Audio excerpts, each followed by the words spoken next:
Hopefully you can hear me. Welcome back to my channel. I'm here in Castle Peak, the coolest backyard in all of Southern California.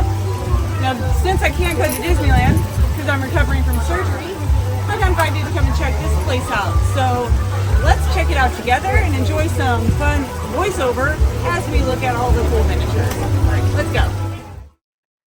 Disneyland is magical, iconic, a place where dreams come true and your bank account goes to die. But what if I told you there's another Disney-themed attraction in California hiding in someone's backyard? And it's tiny.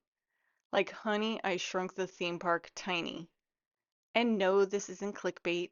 This is a real thing. A miniature Disneyland in Anaheim, in a regular neighborhood, where the neighbors probably hear tiny trains at 7 a.m. and think, yep, that tracks. So this magical micro-kingdom is called Castle Peak and Thunder Railroad, built by Dave and Frances Shegog. And honestly, it's adorable. It's impressive. It's the kind of thing that makes you rethink your own backyard, which currently contains what? A chair? A plant you forgot to water? A grill you swear you'll clean next weekend? Imagine expecting to see a dog or a trampoline and instead seeing a tiny Disney universe with trains, mountains, and a miniature Snow White living her best life. When the Chegogs bought their house, the backyard was a blank slate, a clean canvas, a Home Depot take all my money situation. And Dave, absolute legend, decides he wants to build something fun for his 3 kids. They were being homeschooled, so we thought, hey, what if the backyard was a giant learning laboratory? He wanted them to learn everything: electrical engineering, computer programming, botany, horticulture, mechanical engineering, civil engineering, art, design, music, painting, sculpture, basically every subject except dodgeball. And originally, it wasn't even supposed to be Disney themed. It was just going to be a normal garden railroad, but then the kids had some Snow White toys lying around and Dave said, well, I guess we're doing Disney now. So Dave starts designing this thing in 1997. And let me tell you, this wasn't a draw a doodle on a napkin situation. This was a full-on multi-year, I need a binder for this project. He had to figure out what buildings to include, where to put them, how to theme everything, and how to make it all work together. Meanwhile, I can't even figure out where to put my laundry basket. And once he built the dwarf's cottage, that was it. The theme park was locked in. Disney mode activated. No going back. Construction officially started in 1999, and this wasn't a weekend project.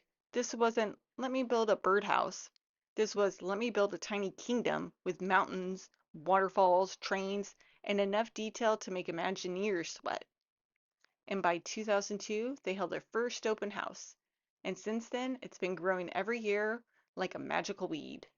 A very cute, very detailed weed. Now here's where it gets even cooler. The Shegogs open their backyard to the public for free. Thousands of people show up every year. Imagine explaining to your HOA that your backyard is now a tourist attraction.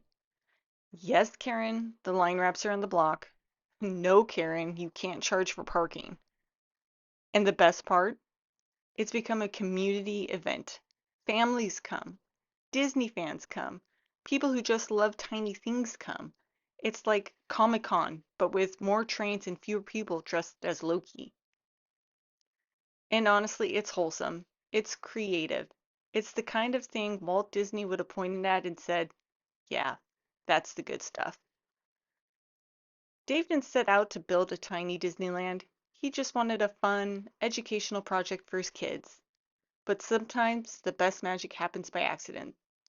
Like when you go to Disneyland for one churro and you end up spending $200. And the coolest part?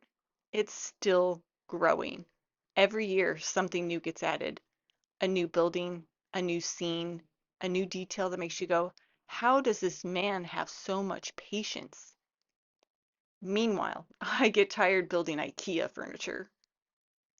So if you're ever in Anaheim and you want a dose of Disney magic without the lines, the crowds, or the emotional trauma of paying $7 for water, Castle Peak and Thunder Railroad might be your new favorite spot.